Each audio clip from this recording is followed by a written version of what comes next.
Assalamualaikum warahmatullahi wabarakatuh.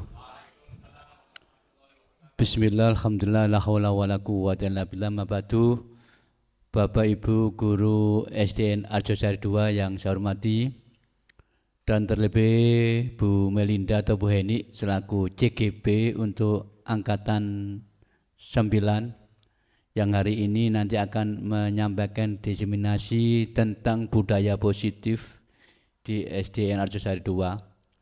Mudah-mudahan kegiatan ini senantiasa dapat ridho Allah Subhanahu wa taala sehingga nanti acaranya bisa berjalan dengan lancar, baik dan hasilnya maksimal.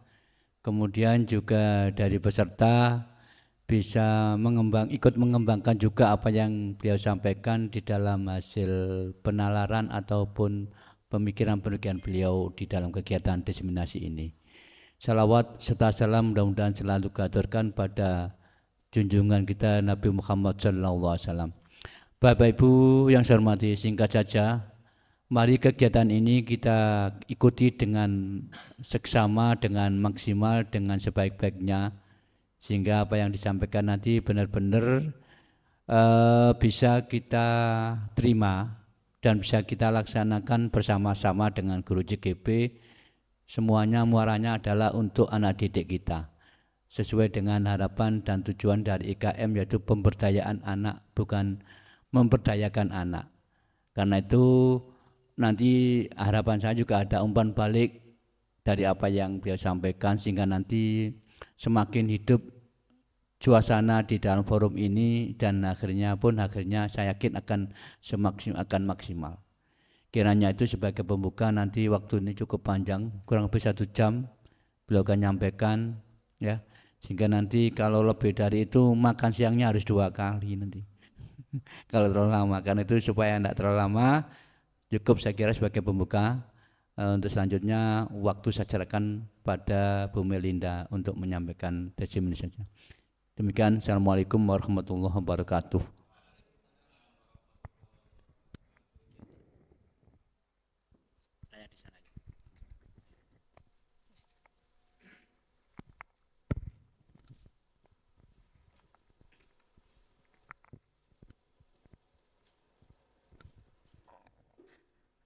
Assalamualaikum warahmatullahi wabarakatuh.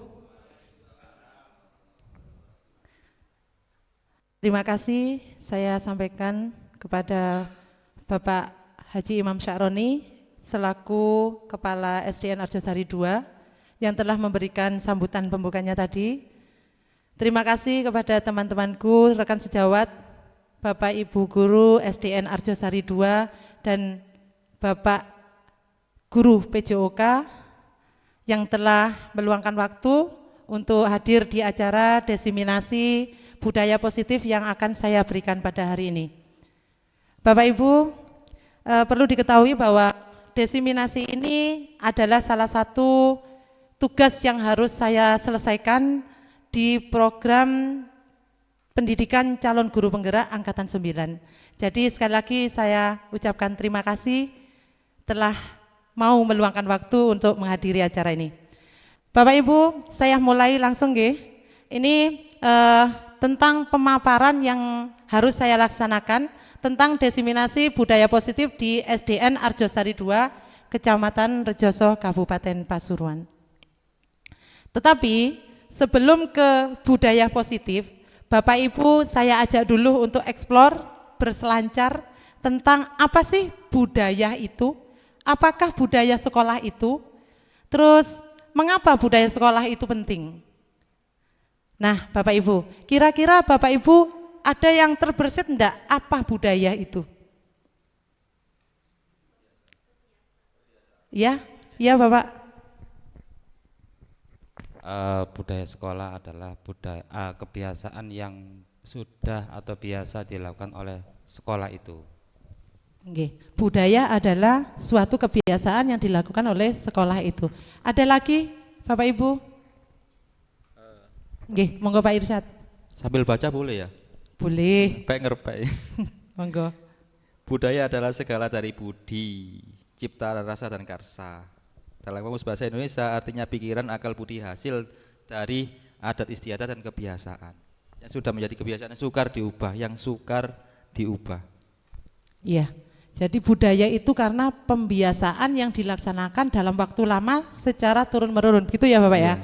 Baik. Nah, di sini menurut Zamroni budaya sekolah adalah pola nilai-nilai tradisi, prinsip-prinsip dan kebiasaan-kebiasaan yang terbentuk dalam perjalanan panjang sekolah serta dikembangkan di sekolah dalam jangka waktu lama sehingga menjadi pegangan dan diyakini oleh seluruh warga di sekolah tersebut sehingga memunculkan sikap dan perilaku seluruh warga sekolah. Jadi yang namanya warga sekolah itu kan murid, guru, dan kepala sekolah. Jadi warga sekolah akan melakukan budaya sekolah itu. Budaya apa? Budaya yang berperilaku baik, yang dilakukan secara terus menerus.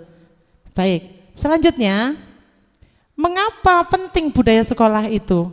Ternyata Bapak, penting sekali budaya sekolah itu. Karena budaya sekolah yang kita terapkan sebagai suatu pembiasaan-pembiasaan baik akan tumbuh menjadi karakter baik pada semua warga sekolah dan akhirnya membentuk suatu budaya positif. Jadi budaya yang baik itu disebut sebagai budaya positif. Nah, itu sebagai pembuka saja Bapak tentang budaya sekolah. Selanjutnya, di dalam budaya positif ini apa?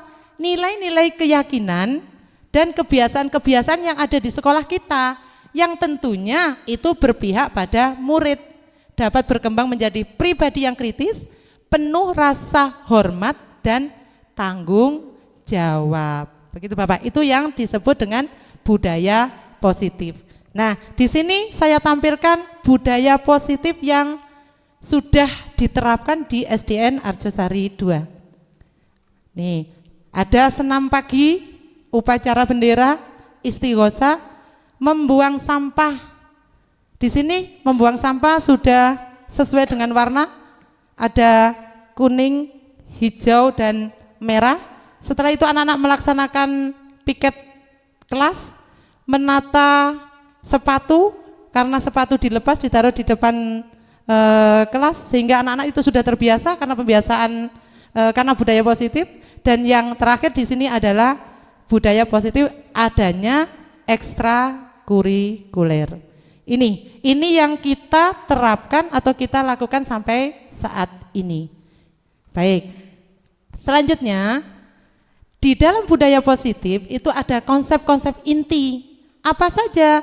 Di dalam konsep inti itu ada perubahan paradigma belajar, disiplin positif, motivasi perilaku manusia, kebutuhan dasar manusia, posisi kontrol, keyakinan kelas, dan segitiga restitusi. Jadi ini Bapak Ibu yang nanti akan saya paparkan di desiminasi hari ini. Untuk yang pertama, kita ke perubahan paradigma belajar. Perubahan paradigma belajar adalah perubahan yang akan terjadi pada sistem atau pembelajaran kita. Tetapi sebelum itu ada miskonsepsi tentang kontrol kita selaku pendidik, selaku guru terhadap murid-murid kita. Jadi ini ilusi Bapak, tadi miskonsepsi. Kita ada pengertian yang kurang tepat untuk mengontrol siswa itu. Yang pertama adalah ilusi guru mengontrol murid. Yang kedua, ilusi bahwa semua penguatan positif itu efektif dan bermanfaat. Yang ketiga, ilusi bahwa kritik dan membuat orang yang merasa bersalah dapat menguatkan karakter.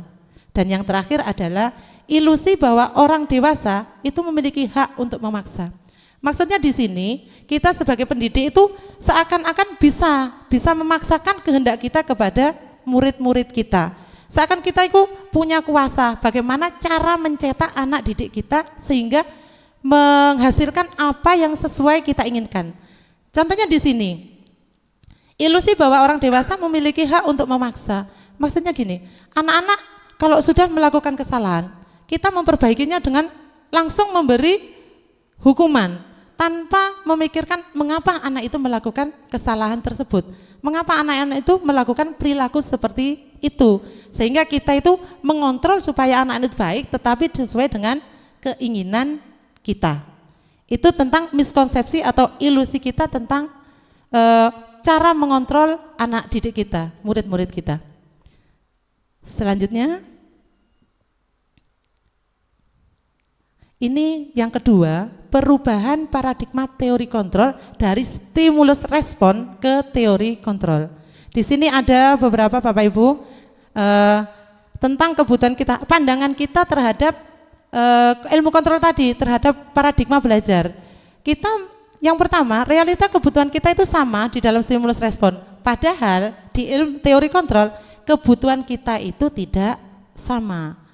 Semua orang melihat hal yang sama. Setiap orang memiliki gambaran yang berbeda.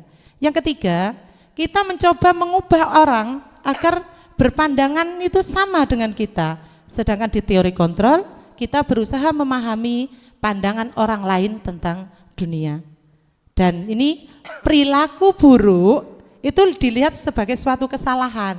Padahal di teori kontrol, semua perilaku itu memiliki tujuan atau alasan.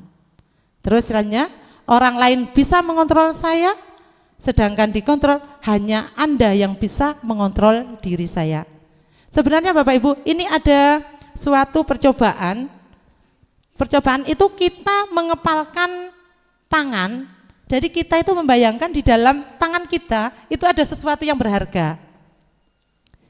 Suatu berharga itu dipegang erat-erat, dikepalkan. Kira-kira kalau ada yang ingin membuka genggaman kita, apakah boleh atau tidak? Tidak boleh. Kenapa Bu Sum? Itu milik saya, maksudnya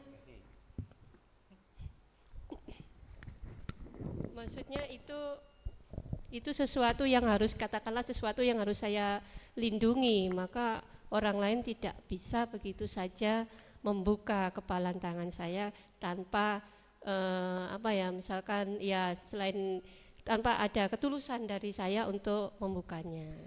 Iya, betul. Nggih.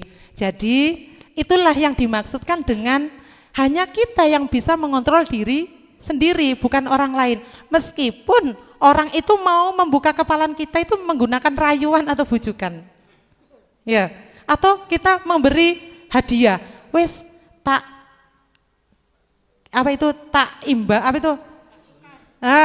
tukar dengan ini. Nah, tetapi kalau diri kita tidak mau membukanya, apalah boleh buat. Jadi itulah maksudnya dari semua hanya diri sendiri yang bisa mengontrol diri kita sendiri. Jadi bukan orang lain.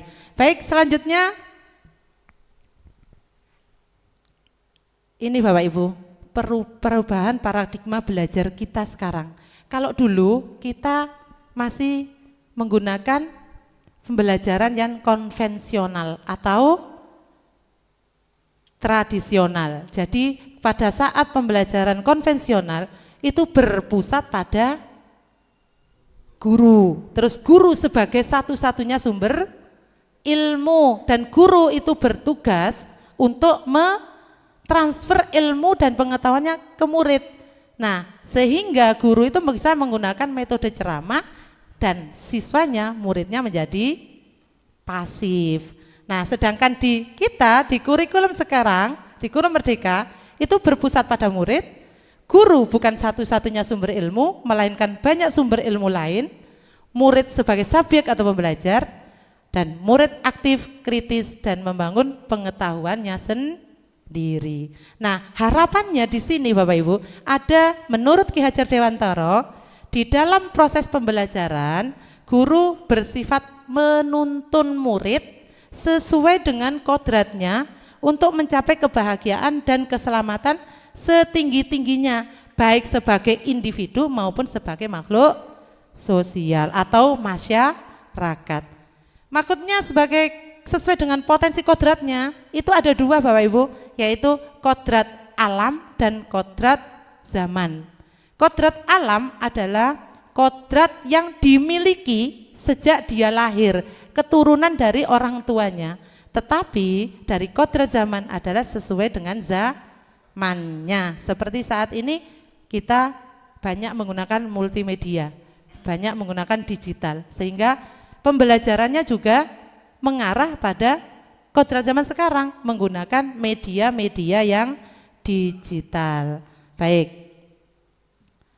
Nah, ini gimana sih murid yang menuntun itu? Gimana menghasilkan anak itu? Nah, dalam pemikiran Ki Hajar Dewantara menyatakan bahwa siswa itu harus merasa bahagia, Bapak Ibu, pada saat pembelajaran yang berkembang sesuai dengan karakteristiknya masing-masing, mengoptimalkan potensinya dan mengaktualisasi hasil belajarnya di sekolah dalam kehidupan sehari-hari, dan itu bisa diterapkan dalam nilai-nilai kebajikan universal di dalam profil pelajar Pancasila yang ada 6 dimensi.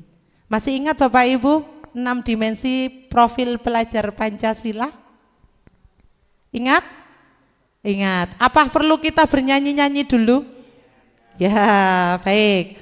Baik, pelajar Pancasila beriman dan bertakwa pada Tuhan yang Esa, berakhlak mulia, berkebinekaan global, gotong royong mandiri, kreatif dan bernalar kritis. Nah, itulah Bapak Ibu yang disebut dengan dimensi profil pelajar Pancasila yang terdiri dari 6 ini.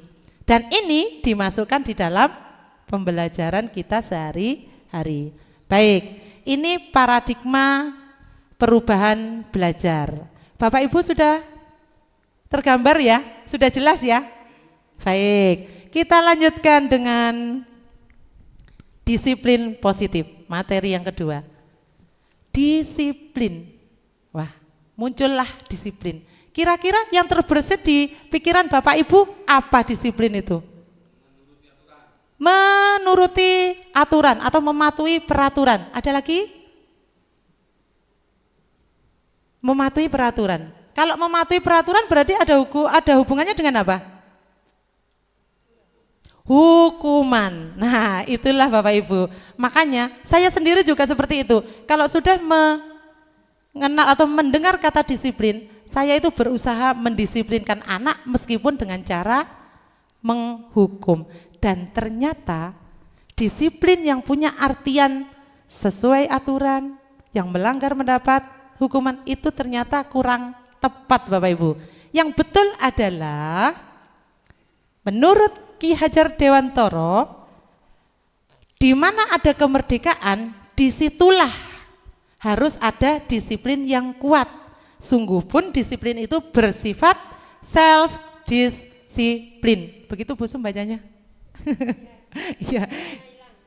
Iya, yaitu kita sendiri yang mewajibkan kita dengan sekeras-kerasnya, tetapi itu sama saja, sebab jikalau kita tidak cakap melakukannya, wajiblah penguasa lain mendisiplinkan diri kita.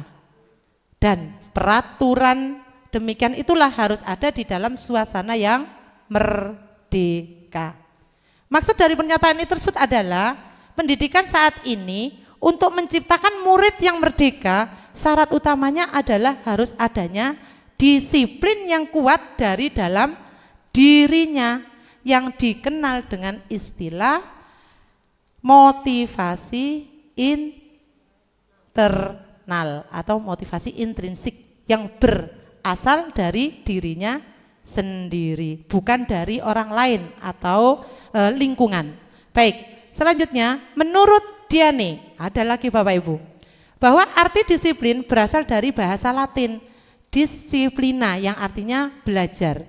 Kata disiplinnya juga berasal dari akar kata yang sama, atau yang berarti disiplin atau murid, atau bisa juga dengan pengikut. Untuk menjadi seorang murid atau pengikut, seseorang harus paham betul alasannya. Alasan apa? Mengapa mereka mengikuti suatu aluran atau ajaran tertentu? Sehingga motivasi yang terbangun adalah motivasi intrinsik, bukannya motivasi ekstrinsik. Nah, sama ya Bapak Ibu. Jadi Ki Hajar Dewantara dan Dian itu menyatakan bahwa disiplin itu harus dari dalam dirinya sendiri, bukan dari luar. Jadi kalau tadi pikiran disiplin berhubungan dengan aturan, berhubungan dengan hukuman, itu adalah dari ekstrinsik. Nah, ini yang diharapkan cara kita mendisiplinkan anak didik kita dari intrinsiknya, dari dalam dirinya sendiri. Baik. Nah, sebagai pendidik, tujuan dari penerapan disiplin ini apa?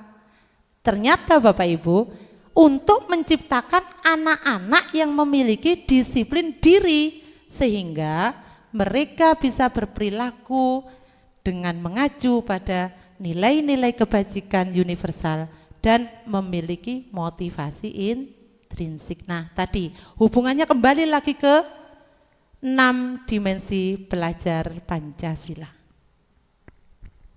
Baik, ini Bapak Ibu ya, yang tadi saya jelaskan bahwa inilah 6 dimensi profil belajar Pancasila yang menjadikan motivasi intrinsik yang kita terapkan dalam mendisiplinkan anak didik kita, mendidikkan siswa kita di sekolah, yaitu dengan menerapkan 6 dimensi belajar Pancasila. Jadi kenapa kok nilai-nilai kebajikan universal? Karena tidak ada hubungannya dengan ras, karena sudah aturannya atau artinya sudah menyeluruh, tidak satu golongan, tidak satu agama, tetapi sudah universal, berlaku untuk semua. Baik. Itu tentang disiplin positif. Ini apa terus artinya makna disiplin positif itu? Nah, dari penjabaran tadi, disiplin positif merupakan salah satu penerapan perilaku pembiasaan positif yang dilakukan untuk menjadi orang yang mereka inginkan dan menghargai dirinya sendiri. Dengan apa? Dengan nilai-nilai yang mereka percaya atau mereka yakini, sehingga tumbuh menjadi motivasi intrinsik tanpa adanya ancaman, hukuman, atau penghargaan. Baik, itulah disiplin positif. Sudah tergambar Bapak Ibu ya tentang disiplin positif? Selanjutnya kita ke motivasi perilaku manusia. Ini tentang budaya positif yang inti konsep budaya positif yang ketiga, motivasi perilaku manusia. Motivasi Bapak Ibu itu di dalamnya ada 3, yaitu apa? Untuk menghindari ketidaknyamanan atau hukuman. Termasuk ekstrinsik atau intrinsik ya? Ekstrinsik, karena ada hukuman. Yang kedua, untuk mendapatkan imbalan atau penghargaan dari orang lain. Intrinsik apa ekstrinsik? Ekstrinsik juga. Ternyata hukuman dan penghargaan itu adalah motivasi dari luar atau dari orang lain. Nah, yang diharapkan yang ketiga yaitu untuk menjadi orang yang mereka inginkan dengan menghargai dirinya sendiri, dengan nilai-nilai yang mereka percayai atau mereka yakini. Baik. Nah, ini Bapak Ibu, ada perbedaan antara hukuman, konsekuensi, dan restitusi. Ini mengapa disebut hukuman, mengapa disebut konsekuensi, dan mengapa disebut restitusi. Ini untuk penerapan perilaku manusia yang kita harapkan. Hukuman itu bersifat tidak terencana atau tiba-tiba. Jadi tidak ada rencana. Sebagai contoh, ada anak-anak yang tidak menggunakan topi pada saat upacara bendera. Secara langsung spontan kita langsung memberikan hukuman. Ayo kamu berbaris atau membentuk kelompok sendiri di depan. Nah, itu adalah salah satu hukuman. Kenapa disebut hukuman? Karena murid tidak tahu apa yang terjadi dan tidak dilibatkan, moro-moro dihukum, mendapat hukuman dari Bapak Ibu guru. Yang ketiga, bersifat satu arah. Bersifat satu arah ini maksudnya hanya berawal dari guru, tidak dari murid, karena murid tidak tahu. Dan yang terakhir adalah berupa fisik atau psikis. Kalau berupa fisik kira-kira apa Bapak Ibu? Hukuman yang bersifat fisik. Ya, nah itu biasanya dilakukan oleh guru PJOK. Lari keliling lapangan biar sehat. Ya, itu. Terus ada lagi suruh push up biar langsing. Nah, itu adalah yang hukuman. Sedangkan konsekuensi, apa itu konsekuensi? Sudah terencana atau sudah ada kesepakatan. Dengan siapa? Antara guru dan murid. Jadi ada kesepakatan. Ya, ada kesepakatan. Jadi kira-kira kesepakatannya apa? Murid sudah mengetahui apa yang akan diterima bila melanggar. Nah, jika ada kesepakatan, kalau sudah melanggar seperti tidak memakai topi, meskipun dikasih sanksi, dikasih hukuman, dia akan tahu bahwa itu memang konsekuensinya telah melanggar kesepakatan. Dan yang ini terakhir, tetap dibuat tidak nyaman untuk jangka waktu pendek karena harus mengganti apa yang dia lakukan. Dan yang restitusi itu adalah perbaikan dari konsekuensi. Dengan cara apa? Menciptakan murid untuk memperbaiki kesalahan yang dilakukan. Mengajak murid mencari solusi atas masalah yang dilakukan dan harus bertanggung jawab. Dan murid akan menjadi identitas sukses, bukan lagi menjadi identitas yang gagal. Begitu. Oke. Nah, kira-kira paham belum Bapak? Nah, kalau belum, ini ada beberapa pernyataan. Nanti jenengan kunci dulu. Kira-kira apakah masuk konsekuensi, apa hukuman atau restitusi? Silakan disimpan di dalam pikiran Bapak Ibu dulu. Kira-kira yang pertama itu apa? 2 apa? 3 sampai terakhir.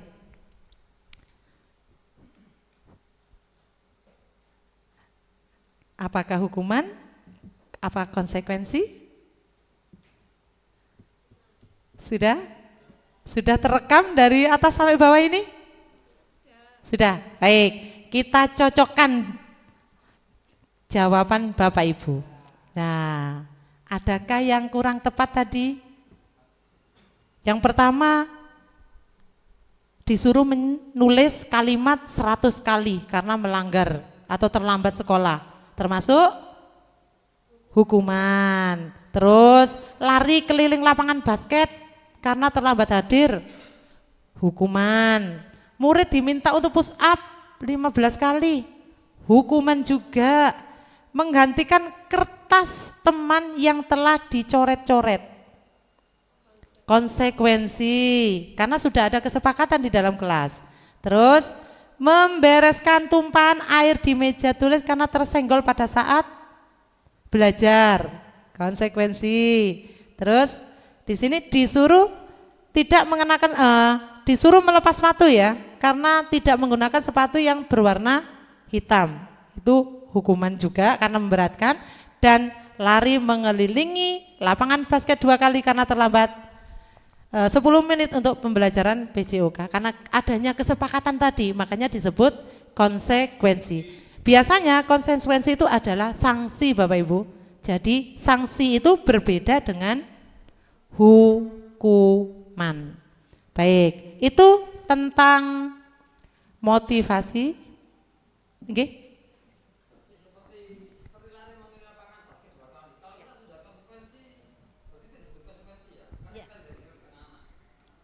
Jadi makanya Bapak pada saat kita melakukan pembelajaran, kita harus menyusun kesepakatan dulu dengan anak-anak. Kalau sudah kesepakatan itu terbentuk, kita memberikan sanksi, itu anak-anak kan tahu, makanya disebut sanksi konsekuensi bukan hukuman. Tetapi kalau tidak ada kesepakatan, anak itu melanggar langsung jenengan kasih hukuman, itu namanya ya hukuman. Ya, jadi bedanya konsekuensi dan hukuman itu ada kesepakatan. Baik. Oke, monggo Pak.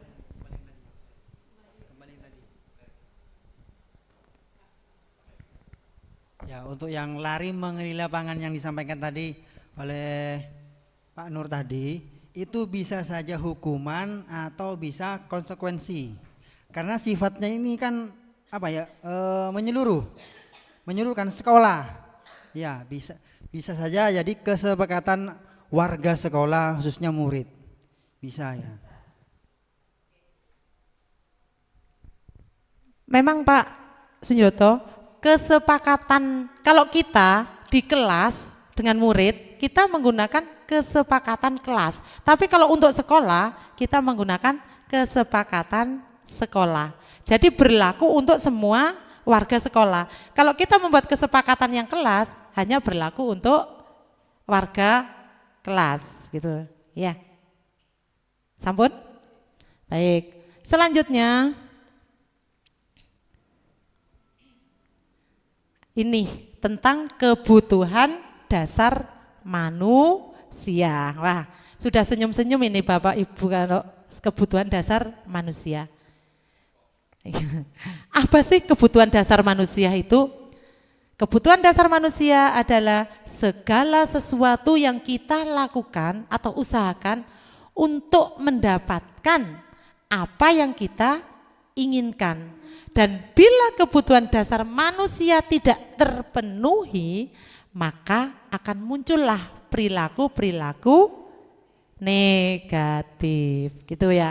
Tapi Bapak Ibu, kita nggak usah berpikiran ke kita ya, kita berpikiran ke murid saja ya. Jadi kebutuhan dasar manusia antara guru dan murid ya. Oke, kita konsepnya ke situ ya. Baik, nah kira-kira kebutuhan manusia, dasar manusia itu ada berapa? Ada banyak. Baik, kebutuhan dasar manusia ada 5. Yang pertama, kebutuhan bertahan hidup. Yang kedua, kebutuhan akan kasih sayang dan rasa diterima. Ya, yang ketiga, kebutuhan penguasaan. Yang keempat, kebutuhan kebebasan, dan yang kelima adalah kebutuhan kesenangan. Nah, kira-kira Bapak Ibu dari kebutuhan dasar ini sekarang yang ingin dipenuhi kebutuhan yang mana? 1, 2, 3. Apa? Ada lagi? Atau semua? 5, apa itu 5? Kebutuhan kesenangan. Nah, berarti Pak, ya happy biar senang-senang. Baik, untuk kebutuhan bertahan hidup itu adalah kebutuhan primer atau kebutuhan pokok. Apa saja kebutuhan pokok? Sandang, pangan, papan, dan kesehatan. Kalau itu salah satu tidak terpenuhi, apa yang terjadi Bapak Ibu? Muncullah akan perilaku-perilaku negatif. Contohnya, anak didik kita, murid kita, misalnya makanannya tidak terpenuhi. Terus di sekolah perilaku negatif apa yang dilakukan kira-kira? Iya, minta ke temannya atau malak, dan itu memintanya dengan paksa. Itu Bapak Ibu. Itu salah satu contoh dari kebutuhan bertahan hidup yang makanan. Terus kalau yang kedua, kasih sayang. Nah, kasih sayang, kita butuh kasih sayang. Biasanya anak ini, murid ini ngalem kepada bu guru, minta perhatian. minta perhatian. Biasanya sedikit-sedikit melakukan perilaku negatif supaya diperhatikan. Dengan aku mau berkelahi atau apa, sehingga guru itu akan mendekati murid tersebut karena butuhnya yang ingin dipenuhi adalah kebutuhan untuk pengakuan atas kekuasaan. Biasanya anak ini minta selalu nomor 1. Contohnya kalau di kelas saya itu Alen, dia selalu ingin menjadi nomor 1, selalu yang terbaik, karena dia ingin memberikan suatu penguasaan kepada teman-temannya bahwa saya loh yang lebih dari kalian itu. Jadi contoh adalah penguasaan atau kebutuhan dasar manusia tentang penguasaan. Yang keempat, kebebasan. Contohnya ini Bapak Ibu, kebutuhan akan kebebasan ini seperti kita kembali lagi pada anak-anak yang bekal. Biasanya sudah membawa bekal sendiri, tetapi dia ingin bekal temannya. Nah, itu adalah salah satu contoh dari 5 kebutuhan dasar manusia tentang kebebasan. Karena dia ingin makanan yang lebih dari temannya, tetapi orang tuanya membekalinya dengan makanan yang sama. Jadi dia ingin bebas untuk mencari makanan sesuai dengan keinginannya. Itu salah satu contohnya. Dan yang kelima itu kata Pak Rizal, kebutuhan dasar manusia tentang kesenangan. Nah, ini ada hubungannya dengan pembelajaran, misalnya anak-anak suka matematika yang menghitung atau dengan menggunakan media apa. Sehingga anak-anak itu karena senangnya meskipun dikasih materi yang agak berat, dia akan enjoy saja mengerjakannya. Tetapi kalau sudah misalnya tentang pecahan atau apa, dia sudah merasa tidak senang dengan materi itu, dia akan ogah-ogahan melaksanakan. Dia akan ogah-ogahan mengerjakan. Jadi ini Bapak Ibu 5 kebutuhan dasar manusia. Ada kebutuhan ini. Nah, yang kebebasan ini biasanya yang anak-anak inginkan. Jadi dia itu ingin melakukan pembelajaran yang sesuai dengan keinginannya sehingga merasa nyaman dan senang. Baik. Oke, lanjut Pak. Ya. Nah, nih ada suatu kasus Bapak Ibu. Silakan dibaca, kira-kira yang ingin dipenuhi kebutuhan dasar manusia yang mana? Meli adalah anak kelas 3 SDN Arjosari 2. Sesampai di rumah, sepulang sekolah, menangis dan mengadu kepada ibunya bahwa dia benci sekali sama gurunya yang bernama Bumita. Menurut Bapak Ibu, kebutuhan apa yang berusaha dipenuhi oleh Meli jika jawabannya itu seperti ini? Ibu guru lo bilang, saya tidak boleh bersenandung sewaktu mengerjakan tugas. Katanya, kelas itu harus tenang, tidak ada suara, kan gak seru. Kira-kira kebebasan. Apalagi? Kesenangan. Ada lagi? Ya, karena biar tidak stres, kan ada kata-kata, kan nggak seru jadinya. Nah, berarti itu adalah kebutuhan dasar manusia tentang kesenangan. Dan sepertinya di kelasnya Bu Tuti ada ya, Faro. Nah, dia selalu bersenandung kalau di kelas mengerjakan, tetapi mungkin Ibu dengan bersenandung dia bisa mengerjakan karena dia senang bersenandung akhirnya mengerjakannya itu bisa, tetapi itu mungkin. Kenapa? Oh iya, biasanya tidak Pak. Iya, ya baik. Oke. Ternyata apa yang ada di 5 kebutuhan dasar manusia ini semua ada ya Bapak Ibu di proses pembelajaran yang kita hadapi sehari-hari ya. Iya, ternyata ada. Bahwa ini adalah yang kita perlu ketahui, kita kuasai untuk mengerti apa yang dibutuhkan oleh peserta didik kita, oleh murid kita. Nih, ini tentang kebutuhan dasar manusia. Kira-kira Bapak Ibu sudah jelas yang kebutuhan dasar manusia? Sudah ya? Nah, selanjutnya kita ada kelanjutannya tentang posisi kontrol kita selaku pendidik kepada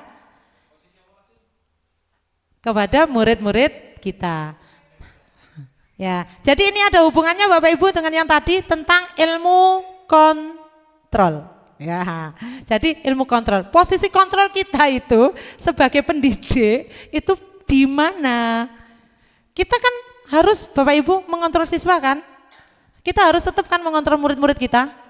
Nah, kira-kira yang tepat itu yang mana dari 5 posisi kontrol ini? Ini Bapak Ibu. Yang pertama, kita posisinya sebagai penghukum. Yang kedua, kita itu pembuat merasa bersalah kepada murid kita. Yang ketiga, kita di posisi teman. Yang keempat, kita di posisi pemantau. Dan yang terakhir adalah di posisi manajer. Bukan manajer perusahaan ya, tapi manajer pembelajaran. Baik. Nah, kita ke posisi penghukum dulu. Ini ada sangkut pautnya dengan kita memberikan hukuman tadi. Nah, Bapak Ibu, penghukum itu ya biasanya menggunakan hukuman fisik dan verbal. Biasanya itu kita itu meskipun kita tidak melakukan gerakan kita memberikannya psikis, verbal, kita melotot saja loh Bapak Ibu, itu sudah termasuk hukuman. Melotot ini. Geget-geget. Nah, itu sudah termasuk posisi kontrol kita sebagai penghukum. Kita tidak sadar kan? Tidak sadar bahwa kita melotot itu sudah termasuk pada posisi menghukum. Dan biasanya menunjuk-nunjuk, terus mempermalukan di depan umum. Ya, kita kadang memanggil anak yang melakukan perilaku yang kurang baik, dimarahi di depan teman-temannya. Itu salah satu ciri kita berada di posisi kontrol penghukum. Yang kedua, kita membuat merasa bersalah. Kita biasanya membuat suara yang lembut, seperti mamanya, seperti ayahnya kepada anak-anak. Tetapi di kalimat itu yang terbersit adalah menyalahkan. Bagaimana misalnya? Ini, misalnya kita, ayolah nak, kerjakan, Bu Guru sudah capek-capek iki lho. Ayo kerjakan, ngono ae ndak iso. Nah, itu termasuk salah satu dari kalimat yang kita keluarkan sebagai pembuat merasa bersalah. Anaknya biasanya diam, tetapi dia akan menyakiti dirinya sendiri. Meneng-meneng bukunya dicoret-coret. Dia akan menangis, dia akan menarik-narik rambutnya sendiri. Ternyata itu adalah salah satu dampak dari membuat merasa bersalah. Meskipun itu Bapak Ibu, kita di sekolah kadang di rumah juga disepertikan itu, diperlakukan seperti itu sama orang tuanya. Dan kita mengetahui ternyata itu adalah efek yang dihasilkan karena posisi kontrol sebagai merasa bersalah. Dan ini sepertinya ada di kelas 1, Rafa ya Bu Ida. Jadi dia selalu menyakiti dirinya sendiri. Dia tidak berani untuk mengungkapkan apa yang dirasakan. Tetapi kalau dia sudah marah, dia akan membanting bukunya sendiri. Dia akan merusak barang-barangnya sendiri. Itu. Nah, posisi yang ketiga adalah sebagai teman. Sebagai teman kita berusaha supaya anak-anak itu tidak ada ketakutan untuk menyampaikan segala sesuatu kepada kita itu bisa berterus terang. Caranya apa? Menggunakan bahasa yang baik, terjalin antara guru dan murid, tetapi dampaknya adalah murid itu tidak akan percaya dengan guru yang lain. Dia hanya percaya pada guru yang berlaku sebagai teman tadi. Misalnya guru itu tidak masuk, digantikan oleh guru yang lain, dia tidak akan nurut. Karena dia merasa bukan temannya dari guru yang tidak masuk tersebut. Jadi perilakunya sudah tidak sama. Nah, kalau pemantau, kita memantau apa yang dilakukan murid dengan apa? Dengan menggunakan stimulus respon untuk menunjukkan rasa tanggung jawab. Sehingga anak-anak itu bisa mengontrol dirinya sendiri, tetapi kita tetap memantau. Jadi kita tidak ikut hanya memantau saja. Yang terakhir, perbaikan dari teman dan pemantau adalah manajer. Di manajer ini kita memperlakukan murid, kita mempersilahkan murid untuk menyelesaikan atau mempertanggungjawabkan perilakunya sendiri, mencari solusi kesalahan yang telah dilakukannya juga sendiri. Kita hanya membantu, kita tidak memberikan solusi, tetapi kita menggiring bagaimana anak ini melakukan perilaku seperti ini, memperbaikinya juga harus seperti ini, tetapi dari hasil pemikiran atau solusinya sendiri. Dengan cara apa? Kita menggunakan posisi teman dan menggunakan posisi pemantau. Ini Bapak Ibu tentang 5 posisi kontrol kita selaku pendidik atau guru kepada murid-murid kita. Nah, ini ada pernyataan-pernyataan. Kira-kira yang mengatakan itu berada di posisi kontrol yang mana? Saya kecewa sekali dengan kamu.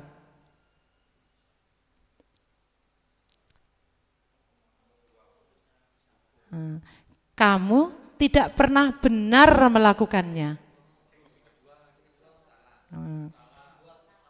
Ya, ayolah lakukan demi Bapak Ibu. Saudara, apakah kamu mau mendapatkan stiker bintang hari ini? Kamu selalu yang paling akhir. Apa? Nah, kita lanjut ke kunci jawaban. Kita samakan. Betul semua ya Bapak Ibu? Alhamdulillah. Tepuk tangan dulu, tepuk tangan dulu. Ternyata jawabannya adalah benar semua. Alhamdulillah, ternyata Bapak Ibu meskipun dengan suasana yang panas, ngantuk dan mungkin sedikit lapar karena waktunya makan siang, ya. Jadi ternyata benar dan memahami betul apa itu 5 posisi kontrol kita sebagai pendidik. Baik, selanjutnya keyakinan kelas. Yakin itu apa Bapak Ibu? Nambahi rukun iman. Apa Bapak? Percaya. Percaya. Keyakinan adalah percaya. Percaya. Kepada siapa Bapak? Kepada Yang Maha Esa. Yang Maha Esa. Yakin itu adalah percaya. Kalau keyakinan kelas? Percaya dengan kondisi kelas. Kelas yang bagaimana? Yang universal. Baik, baik. Ya, bagus sekali Pak Ivan, Pak Rizal. Keyakinan kelas. Kenapa kok keyakinan kelas yang kita buat di sini? Kok kenapa bukan peraturan kelas? Ternyata Bapak Ibu, kalau keyakinan kelas itu kita bangun dari motivasi intrinsik. Motivasi dari dalam diri kita sendiri. Kalau peraturan kelas itu berasal dari eksternal atau ekstrinsik. Jadi belajar dari luar, bukan dari diri kita sendiri. Nah, kenapa itu? Karena dengan keyakinan itu akan berdampak yang baik karena berasalkan dari dirinya sendiri. Kenapa? Nah, sedangkan keyakinan di sini yang diminta adalah nilai-nilai kebajikan universal yang sudah diyakini dan sudah disepakati bersama. Siapa yang menyepakati? Yang menyepakati ya warga kelas kalau keyakinan kelas. Kalau warga sekolah ya keyakinan sekolah. Tetapi di sini kita ke keyakinan kelas Bapak Ibu ya. Jadi supaya pembelajaran yang kita lakukan nanti itu sesuai dengan pemikiran Ki Hajar Dewantara yang menyenangkan, aman, nyaman sehingga membentuk anak-anak yang bertanggung jawab. Baik. Nah, kita lihat video supaya Bapak Ibu lebih paham tentang keyakinan kelas. Ini sebagai contoh yang sudah saya laksanakan di pembentukan keyakinan kelas PJOK waktu kelas mengisi kelas 3.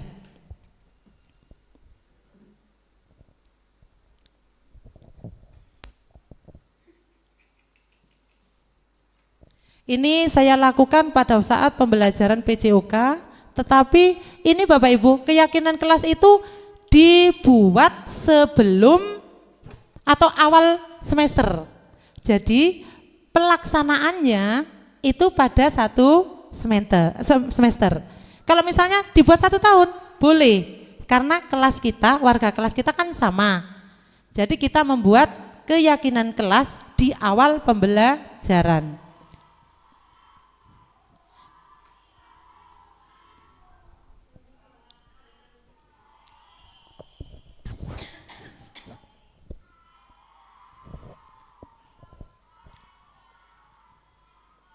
Baik.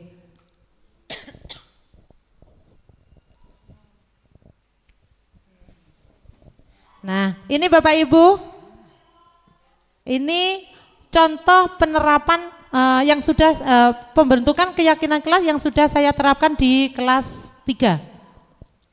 Pertama, kita memberikan pengantar dulu, apa sih keyakinan kelas itu?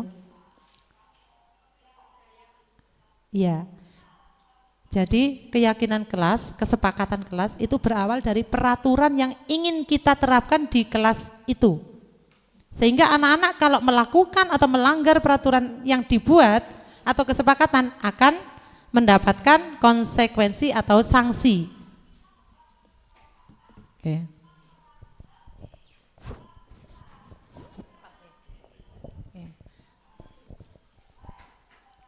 Nah, setelah pengantar tentang keyakinan kelas, anak-anak menuliskan kesepakatan satu saja untuk dijadikan satu dalam kesepakatan satu kelas nanti.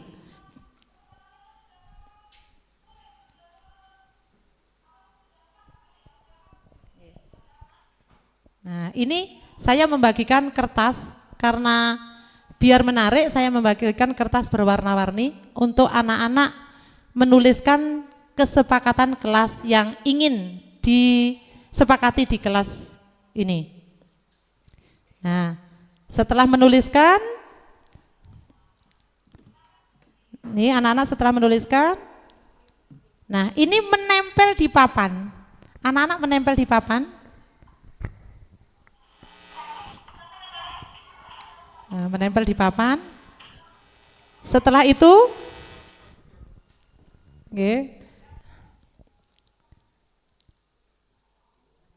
setelah ditempel semua wajib anak-anak, semua ini wajib untuk mengisi atau menuliskan. Jadi kalau jumlahnya siswa di situ 31 ya ada 31 kesepakatan kelas. Jadi semua wajib harus menuliskan. Nah, setelah ini dari semua itu menuliskan, dipilih dari yang kalimat yang sama atau kesepakatan yang sama, diambil satu-satu sehingga terbentuklah hanya beberapa kesepakatan kelas.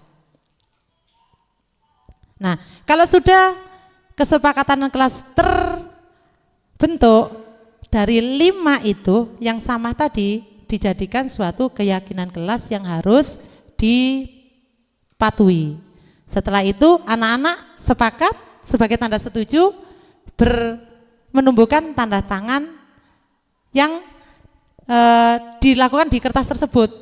Siapa saja yang tanda tangan?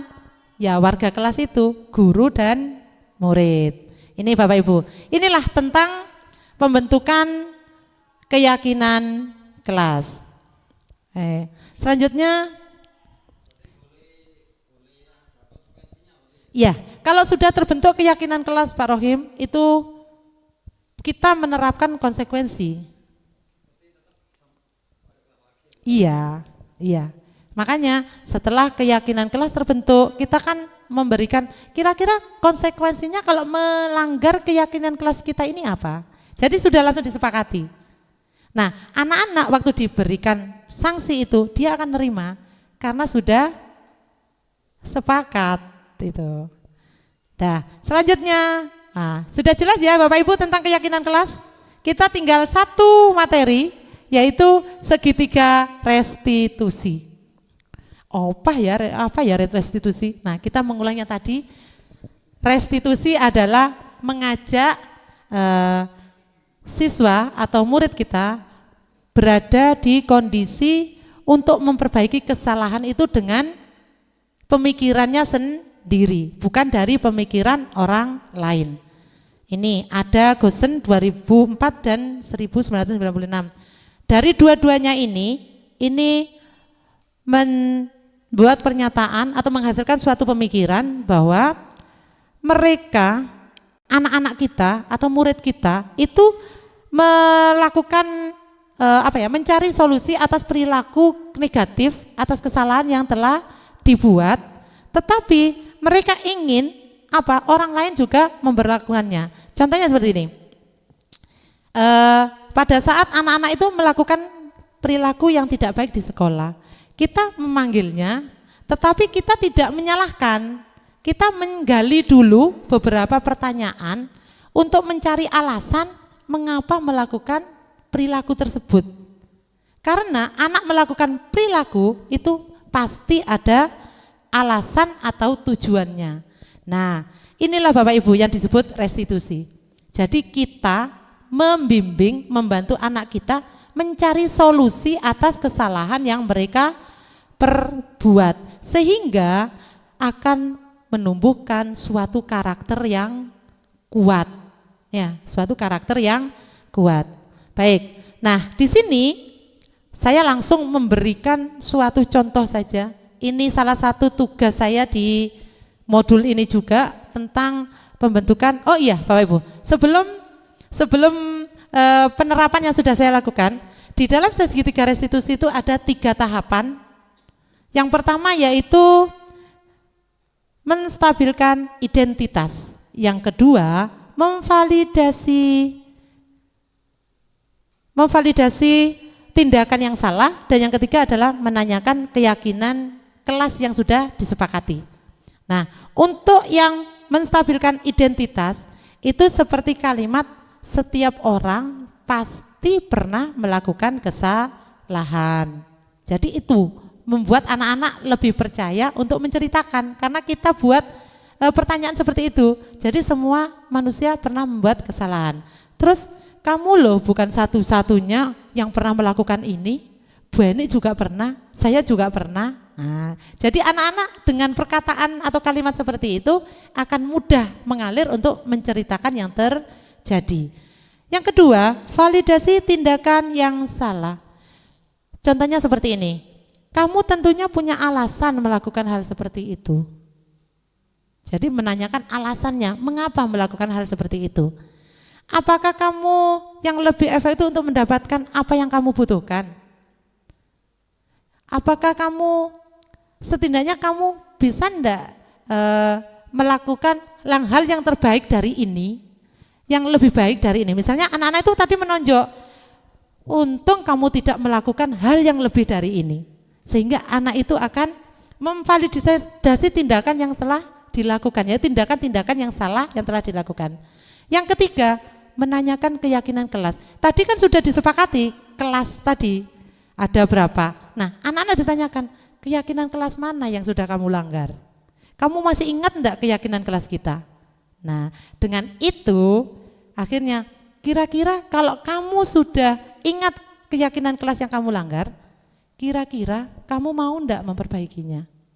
Nah, dari kata-kata itu akhirnya itulah yang disebut dengan restitusi. Jadi menumbuhkan atau memunculkan solusi dengan pikirannya sendiri. Baik.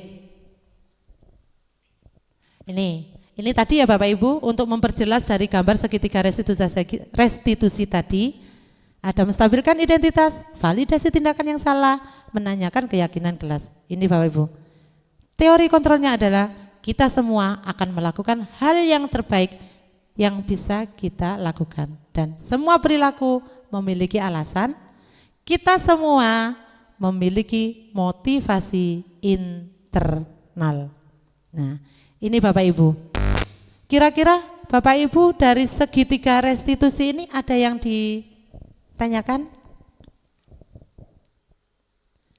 Ini tahapan untuk menyelesaikan masalah yang terjadi pada anak didik kita, pada murid kita. Baik, untuk memperjelas pemahaman Bapak Ibu, ini ada contoh lagi penerapan yang sudah saya lakukan dan menjadi salah satu tugas di guru penggerak ini.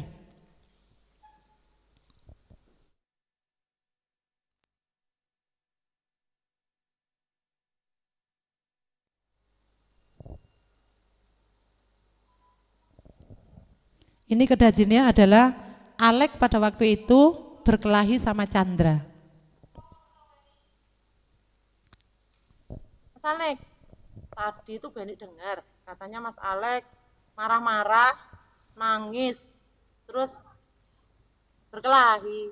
Benar tuh Mas Alek? Benar. Betul. Sama siapa? Chandra, Bu. Sama Chandra.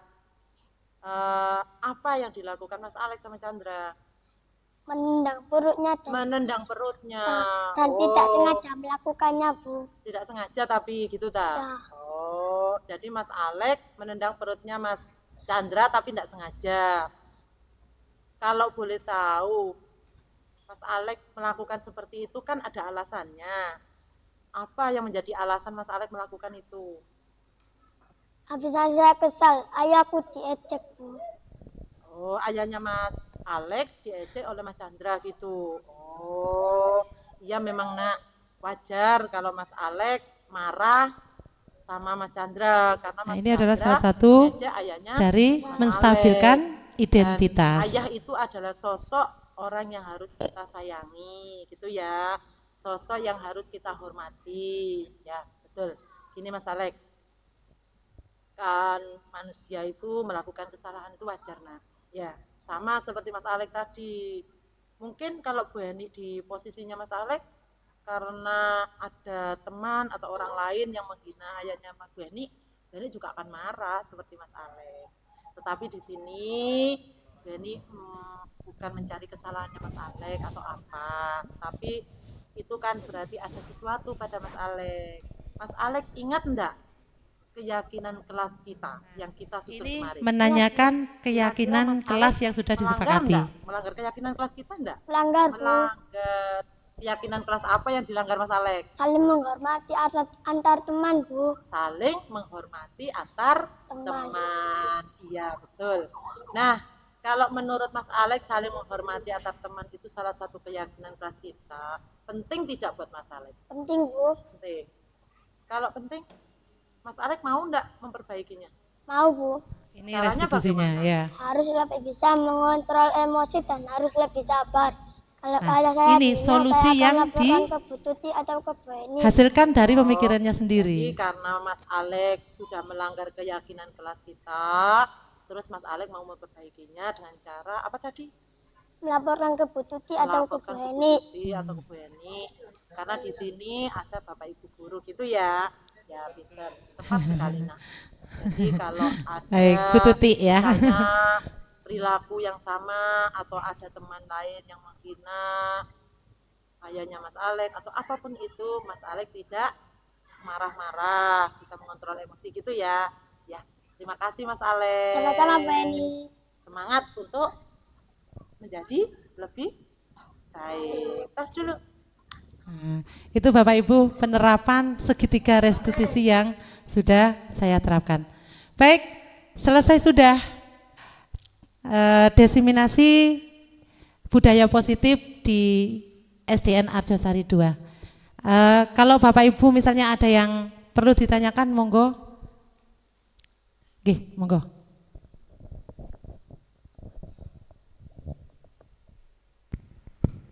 Terima kasih. Sebegitu banyaknya pemaparan yang sudah disampaikan oleh Bu Heni sangat bermanfaat sekali buat saya dan mungkin ke yang lainnya juga. Tapi di sini ada sesuatu hal yang perlu saya tanyakan terkait istilahnya setelah konsekuensi itu kita laksanakan, tetapi Dan mungkin ini tidak menutup kemungkinan dalam satu kelas, bahkan satu sekolah itu pasti ada anak yang super istilahnya. Wis di kapak-kapak no, wis dikumbah ndak kena wis, di apa-apa ndak kena wis. Nah, sehingga konsekuensi sudah dibacakan seperti apa dia tidak melakukan. Terus tindakan apa yang harus dilakukan atau solusi apa yang harus dipakai kalau konsekuensi itu anaknya sudah memahami tapi bahkan tetap melakukan, bahkan hukuman apa atau minta maaf ke temannya dia tidak mau, itu ada tapi tidak banyak, hanya beberapa. Itu gimana tindakan selanjutnya? Baik, Pak. Begini Pak Rizal, kan konsekuensi, kita kan membedakan antara hukuman dan konsekuensi tadi ya. Konsekuensi itu kan ada kesepakatan ya, tetapi anak itu tetap saja kesepakatan itu dilanggar, sehingga kita sampai bingung konsekuensi apa yang harus kita lakukan lagi, apa yang harus kita lakukan. Menurut Bapak Ibu yang lain, ada yang memberikan masukan tentang konsekuensi tetapi tidak berjalan. Nah, baik Bapak, menurut saya gini, konsekuensi itu kan sudah kesepakatan kelas ya, tetapi tetap dilanggar. Untuk menjalankan konsekuensi itu perlu adanya kolaborasi. Ya, kita tetap melakukan konsekuensi itu, hukuman-hukuman itu. Kalau kita memberikan hukuman yang di luar konsekuensi, kita malah menyalahi itu, Pak. Jadi anak-anak akan muncullah perilaku-perilaku yang negatif tadi. Jadi kita tetap melakukan konsekuensi itu, tetapi ditambahi dengan adanya kolaborasi dengan guru yang lain atau dengan orang tua. Kita tetap akan mengkomunikasikan. Jadi biar kita sama-sama antara guru di sekolah dengan orang tua di rumah itu satu misi supaya untuk memperbaiki anak tersebut. Kalau kita namanya konsekuensi, kalau kita nambah lagi, nanti anaknya akan berperilaku yang lebih negatif, begitu Pak. Satu lagi Bu Eni ya, mengenai keyakinan kelas tadi ini, siswa menuliskan keyakinan atau hal-hal yang akan terjadi sehingga akan terbentuknya konsekuensi. Ini bagaimana penerapan di kelas bawah? Kelas 1 ini kan masih belum bisa membaca dan menulis. Itu bagaimana penerapan di cara membuat keyakinan kelasnya di kelas bawah? Tapi tidak menutup kemungkinan di kelas atas juga ada. Contoh saja di Toyaning itu kelas 5 bahkan kelas 6 ada yang belum bisa baca, ada cuma satu itu ada ya. Itu bagaimana? Karena ini pembentukan keyakinan kelas di kelas bawah dan ada beberapa anak yang tidak bisa menulis, kita bantu Pak, kita bantu dengan menuliskan, di kertas. Anak-anak dituliskan, terus nanti ada kesempatan menempel itu loh, sangat senang sekali, bangga sekali, meskipun karena ikut nempel, dan inilah hasil dari keyakinan dari kesepakatan saya sendiri, padahal yang nulis adalah gurunya, gitu. Begitu Pak. Oke. Terima kasih. Kalau sudah tidak ada pertanyaan lagi, cukup sekian dari saya. Mudah-mudahan apa yang saya paparkan tadi menambah pengetahuan Bapak Ibu dan bisa sedikitnya diterapkan di lembaga dan di kelas. Terima kasih sekali lagi. Saya akhiri. Wassalamualaikum warahmatullahi wabarakatuh.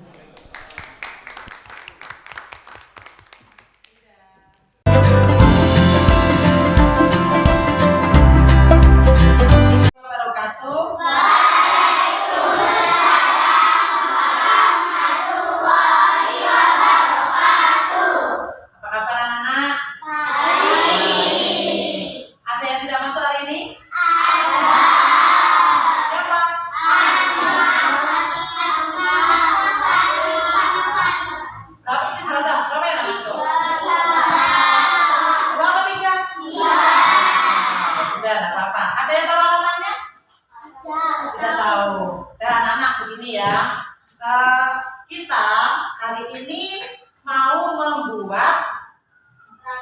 menyusun keyakinan kelas. Tetapi sebelum keyakinan kelas itu kita susun, kita harus membuat kesepakatan dulu, ya, kesepakatan kelas. Ada yang tahu apa yang kesepakatan kelas itu? Ada yang tahu? Tidak. Nah, kesepakatan itu kayak gini anak-anak. Kita sepakat. Jadi kita membuat sepakat. Sepakat tentang apa? Kita membuat kesepakatan tentang peraturan di kelas kita. Tapi karena ini adalah guru PJOK, jadi kita membuat kesepakatan kelas PJOK. Jadi pada saat pembelajaran PJOK itu kesepakatan kelas apa yang harus kita lakukan? Nah, kita sekarang mau menyusun itu. Ada yang tahu nggak? Sekarang aku mau tanya apa kesepakatan kelas ini? Masih tetap nggak tahu? Kesepakatan kelas itu nilai-nilai kebaikan, nilai-nilai positif yang akan kita laksanakan supaya pembelajaran PJOK itu berjalan dengan lancar. Terus ke anak-anak juga menyenangkan nanti. Karena apa kok menyenangkan? Karena anak-anak melakukan pembelajaran dengan sesuai peraturan atau sesuai kesepakatan yang kita buat. Ya, kira-kira sudah ada nggak di sini kesepakatan apa ya kira-kira yang saya tulis? Ada nggak? Ada. Nah, baik. Kalau sudah ada, Beni mau membagikan kertas. Nanti di situ anak-anak tuliskan satu saja kesepakatan kelas. Ya, yang menurut anak-anak nilai yang bagus yang harus diterapkan, yang harus dipraktikkan di kelas PJOK kelas ini. Ya, ngerti? Terus yang kedua, nanti setelah anak-anak menuliskan, ditempel, ya, ditempel berdasarkan warna. Karena di sini ada 3 warna, anak-anak. Ada merah, ada oranye, dan ada kuning. Jadi ada 3. Nanti ditempel ya. Ada warna yang kuning sendiri, merah sendiri, terus ya, oranye sendiri. Nah, setelah itu, kalau sudah kesepakatan anak-anak ini ditempel, nanti Bu Eni akan melihat dari kesepakatan yang sama. Misalnya anak-anak menuliskan ada yang sama, kan tidak tahu kan Bu Eni ya. Nanti ada yang sama, itu dijadikan satu, berarti sudah terwakili. Setelah itu kita ulas, setelah diulas dibacakan Bu Eni, anak-anak sepakat, dan nanti anak-anak membubuhkan tanda tangan bahwa kesepakatan kita, kesepakatan kelas PJOK kita sudah disetujui oleh anak-anak satu kelas. Ngerti ya? Nah, kalau sudah kesepakatannya sudah tertulis, sudah sepakat kan ya, harus diapakan? Anak-anak juga harus mematuhi. Kalau sudah mematuhi, terus ada yang tidak mematuhi, berarti ada apa anak? Ada sanksi atau konsekuensinya, ya, bukan hukuman loh ya, tapi konsekuensi atau sanksi. Karena anak-anak sudah tahu bahwa anak-anak sudah sepakat, ya kan? Kan sudah tanda tangan, sudah sepakat, sudah setuju dengan peraturan itu. Tapi kok ada yang lupa, gitu ya? Ngerti ya anak-anak ya? Contohnya seperti sini, ada Mas. Ada Mas? Ali, ada Mas? Nah, itu nanti perlu tidak ya dipakai untuk kesepakatan kelas kita? Perlu? Iya, karena tidak sama sendiri, ya. Yang lain pakai apa? Nah, yang kedua ini, pakai baju batik karena lupa, ya nggak apa-apa. Kan kita kan belum membuat kesepakatan. Tapi kalau sudah ada kesepakatan, tidak boleh berusaha untuk anak-anak tidak melanggar. Sudah siap untuk menuliskan? Siap. Nanti yang sudah ditempel ya. Nih saya bagikan. Masing-masing anak nulis berapa? 1. Nulis 1. Nulis 1 ya. Pas anak-anak mau, kan anak-anak yang menginginkan sekolah kita atau kelas PJOK kita harus bagaimana gitu ya.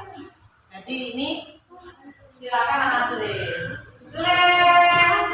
Silakan tulis. Berapa anak yang ditulis? 1 saja. Kita nggak usah banyak-banyak membuat kesepakatan kelas. Ya, kita ada sudah di sini.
2?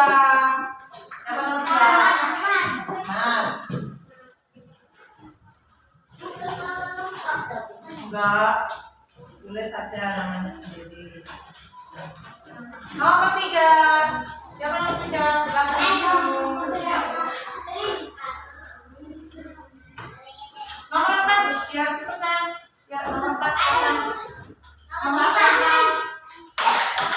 Ini absennya sudah. Nomor 4 ya. Absennya sudah. 5. Karena sudah tanda tangan semua, ya sudah sepakat keyakinan kelas kita.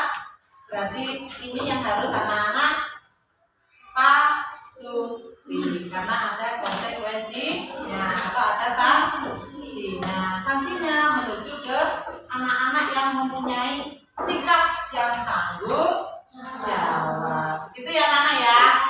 Oke, sudah? Baik. Untuk penyusunan keyakinan kelas PJOK untuk kelas 3 berarti sudah tersusun. Terima kasih anak-anak. Tepuk tangan dulu.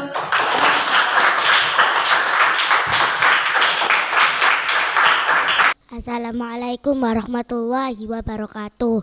Perkenalkan, nama saya Putri, saya kelas 3 di SDN Arjosari 2. Saya merasa senang karena saya membuat kesepakatan bersama di kelas 3 yang diterapkan dalam pembelajaran PJOK. Terima kasih. Wassalamualaikum warahmatullahi wabarakatuh.